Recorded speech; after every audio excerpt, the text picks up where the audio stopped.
Here's how to find your Discord ID. Open Discord, click Setting in the bottom left.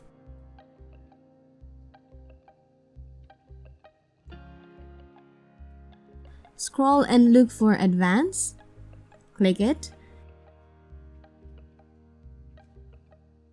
Then turn on Developer Mode. All you have to do next is go back to Home, click a random friend profile,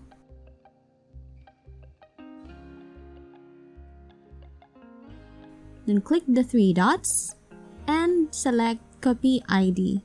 Then you're done.